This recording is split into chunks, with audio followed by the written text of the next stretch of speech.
Prosecutors played the last known recording of Prince, which was concealed deep in the case files, as the Diddy trial came to a close on day 8. This shocking piece of evidence sent Diddy's attorneys reeling. Tenny Garagos, Agnifilo, and Brian Steele were going to examine everything that came to light during the second week of Diddy's trial, including exclusive audios, leaked testimony, and even an arson case that none of his upscale attorneys could have foreseen. The first Diddy party I went to was at Prince's house. So you want to go to Prince's house to the Diddy party where Tyrese is performing and Demi Moore and Ashton Kutcher are swinging on swings. That is what's happening on the other side of the wall. And so the one thing that makes this party different than a Jamie Foxx party or any other celebrity party that wrangles a bunch of young women or guys or whatever too, is that Diddy didn't let you bring your security in the party. That is the one thing that I thought was odd, because I came one time with my security and no other security other than Diddy's security is allowed to be inside the building. I mean, I saw Jay-Z and TD Jakes in there. Every major celebrity you can think of who may or may not get along may be on the other side of that gate with no security. And so now as you see this unfold, my wonder is, well, why weren't people able to have their protection? Prince wasn't present at the freak-off party that Diddy had at his house, since he knew better than to associate with people like Diddy and change the script to hide Diddy. All of Diddy's actions were captured on camera, and Prince intended to use the footage to expose Sean Combs. If you want to stand up to the entire industry, you have to risk everything, and Prince was ready to do just that this Thursday. Prosecutors played audio of Prince outlining his strategy and how he knew Diddy would pursue him. I will roll the clip. All right, I'm going to roll the clip now. Here we go. Individuals who were allegedly paid for their silence. Prince mentioned specific amounts, $2 million to one person, $1.3 million to another, that perfectly matched financial records the prosecution had presented earlier in the trial. I've seen the payments, Prince stated. I've seen the NDAs they signed. This isn't just rich people behaving badly. It's systematic and calculated. The precision of Prince's knowledge suggested he had access to information that only an industry insider could know.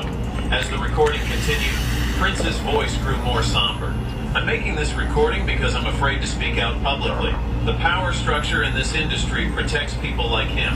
Nobody wants to believe what happens behind closed doors.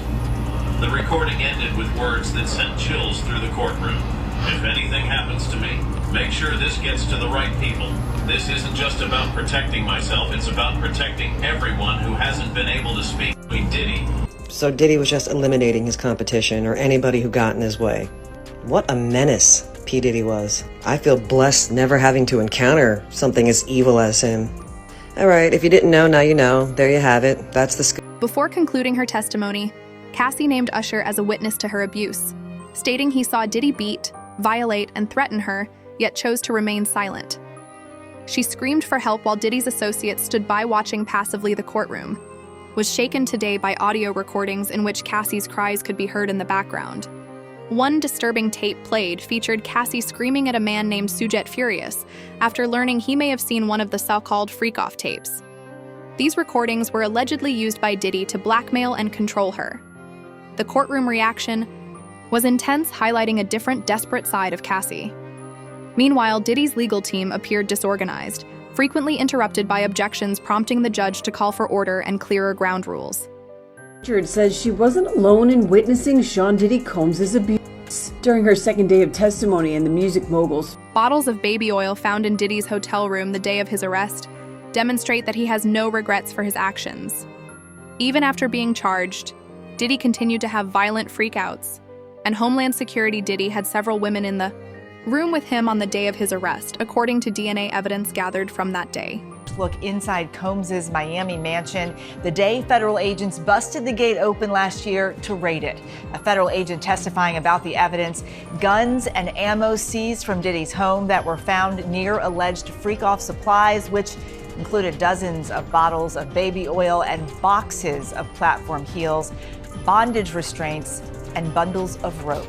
Also photographed as evidence that day, motivational messages on Combs' bathroom mirror that included "You a legend" and "Upward motion," and drugs. Lots of drugs, including ones found in plastic bags inside a Gucci bag, and orange tablets with the Tesla logo that tested positive for ecstasy. see. So we just got new exhibits today. Take a look at these photos that prosecutors have just... There are images of Cassie Ventura, Diddy's ex-girlfriend, showing what she claims are bruises on her legs and back, as well as a cut above her eye that was also made public today. Some pictures from when Diddy was arrested in September of last year at the Park Hyatt Hotel in New York. And a special agent with Homeland Security testified last week that some of the items found included baby oil, drugs, these pink packets of ketamine. There's also this image of a knife wedged in a door. Now, Combs, we aren't sure if he's going to be taking a stand in his own defense, but he denies all of the allegations against him. But will all of these witnesses really prove the government's charges that he was running this criminal empire and that he's guilty of sex trafficking? Cassie has also provided testimony, and his findings are startling. In her testimony, Cassie claimed that every time Diddy ordered the male escort to have personal relations with her, she would sigh and W's. She also described how her stomach would turn at the idea of being treated like an object and degraded, but she was afraid of what Diddy would do if she said, on the stand after Cassie's mom stepped down, a man who goes by the name, wait for it, The Punisher. The Punisher is an exotic dancer and former sex worker whose real name is Sheree Hayes.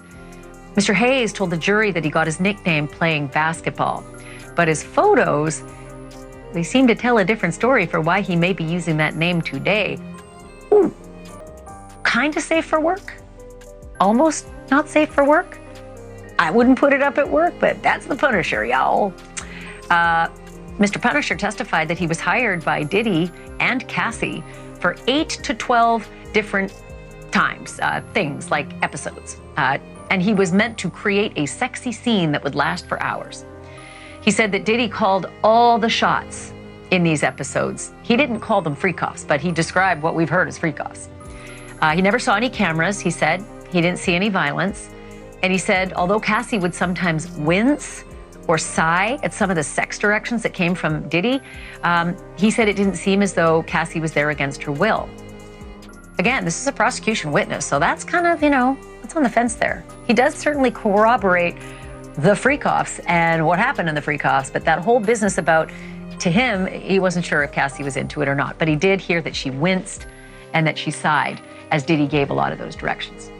By the way, the Punisher also said that he never saw Diddy take drugs, never saw that he seemed drunk or high, which is exactly what prosecutors are trying to show, that this was not just an out-of-control, party of an enlisted megastar, but instead was a clear-eyed criminal enterprise. Felt alone, and Diddy would target everyone she spoke to, including her mother, in an attempt to isolate her. In her testimony, Cassie's mother expressed her concern for her daughter's safety and her knowledge that Diddy was putting her in danger. At one point, Diddy even threatened Cassie's mother, telling her that she would have to pay $20,000 to see her daughter alive. Diddy didn't need the money. He did this merely to embarrass Cassie's family and make Cassie feel even more. They brought in Cassie's mom. She was on the stand today as well. She talked about having to take out a $20,000 loan just to prevent Diddy from putting out a sex tape that involved her daughter, Cassie.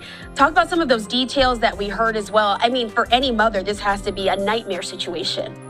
That's exactly right. And I think that was, you want to talk about effective and non-effective testimony. I think that was very effective because, again, to go back to what the defense is trying to paint here, that this was Cassie and she knowingly and wittingly went along with these things. But to hear mom say, look, I had to go and I had to come up with this money so I could pay Diddy to protect my daughter, that goes against what the defense has said. And it, I think, shows that you've got somebody who was very worried about some of this material being seen by the public. And that doesn't sound like somebody who wittingly went along with some of the things that she was asked by her boyfriend to do. So I think that was very powerful testimony. And it certainly goes to show what the prosecution is trying to say, that again, that Cassie was coerced into doing these things, and she was messaged that if you don't do what I want you to do, me being Diddy, then you're going to really have to deal with some very substantial repercussions here. And I think that was the point of mom's testimony. Absolutely, and that's some of the footage of Cassie's mother leaving the court. So he would start to see all of these things take place. He was on direct describing an incident on a private plane between Sean and Cassie, in which he described Sean as holding up like a rocks glass, and heard Cassie then say, isn't someone seeing this? Talking about a beating that was taking place right there in the moment. Now, George eventually left because he said he was tired of hiding the domestic violence from everyone. So he's a former executive assistant to Combs, and he testified that he witnessed Combs be violent with Ventura while on that private jet in 2015. He did hear that glass break and saw Combs standing over Ventura. He told the jury that Ventura did scream, isn't anyone seeing this? So that's been some of the testimony. He has testified to several incidents of domestic violence that he saw at the hands of Sean Combs toward Cassie, and then also a name we've heard in this case, Gina. Julie, when Cassie was on the stand, as well as one of her friends, that was Carrie Morgan, she was saying that Gina was a real problem. George Kaplan was talking about some domestic violence that he witnessed toward Gina as well, a time when Sean was throwing apples really hard at Gina, and Gina was covering her face. She did not interview Cassie, any victims in this case. She was providing general testimony about victims of domestic abuse, how they cope, what different levels of abuse there are, how do people recover from it, the trauma they experience, really what was taking place in regard to the back and forth, the cross as well as the direct, was a lot of attacking by defense counsel as to her credibility and her qualifications. We do have some testimony we can put up for you, though, on this when she was on the stand this morning. Let's go ahead and put that up, and I can tell you exactly a little bit more about it. So Hughes confirmed that she has never testified in the defense of a man accused of a sex crime. This was on the cross-examination. I don't evaluate offenders, is what she responded with. Hughes maintained that prosecutors have not discussed specifics of this case with her. This cross-examination was done by an attorney named Mr. Bach. And you could tell Judge Ashley, when he was doing his cross-examination, he is very skilled at cross-examining expert witnesses. He again brought up how much money she is being paid and how much she makes from really just being an expert witness in trials. So he was asked. Diddy knew exactly what he was doing. He deliberately put Cassie in front of other people so Cassie would know that no one would assist her. Everything was planned to remove Cassie from the internal humiliation rituals, which are meant to isolate victims from other people and make them feel as though they are unable to seek assistance from anyone. At one point, Cassie even screamed for assistance and pleaded for someone to save her, but no one arrived. Well, you started to list it, Eva, the guns, the drugs, the freak-off supplies, and I think what was most striking for the jury to see was the proximity. There were the AR-15 style assault rifles right in the same shelving unit as the baby oil and the Astroglide and the platform heels and the lingerie. And then in another part of the house, there was the loaded .45 caliber handgun that was found in a red suitcase. All of this was being kept by Combs for what reason we don't know, but federal prosecutors, I think, are hoping to make a link, especially between the guns and the freak-offs, because their whole theory of the case is that Combs used violence and the threat of violence to coerce women, particularly Cassie Ventura, but other women as well, into these sexual performances. His abilities increased. He began to set up the hotel rooms. And what did he say that he would use to set up the hotel rooms? He said they would have what was called a hotel bag. Inside that hotel bag would be things like the baby oil, the Astroglide, liquor, drugs, he mentioned. So he mentioned several different items that he would bring in to set up the hotel rooms. He also said that afterwards, what his responsibility was to clean up those hotel rooms after things were taking place behind closed doors. And he said he wanted to do this, put the room back together as perfectly as possible, because he didn't want anyone selling any kind of photographs of the hotel room to try to make Sean Combs look better. We'll continue to follow this case as it develops, giving you every leak, every testimony, and every identity that is revealed if you're as shocked as we are. Entertainment industry, but the truth has a way of coming out no matter how strong the individuals trying to bury it are. For future updates, subscribe. And until the next time, leave a comment with your opinions.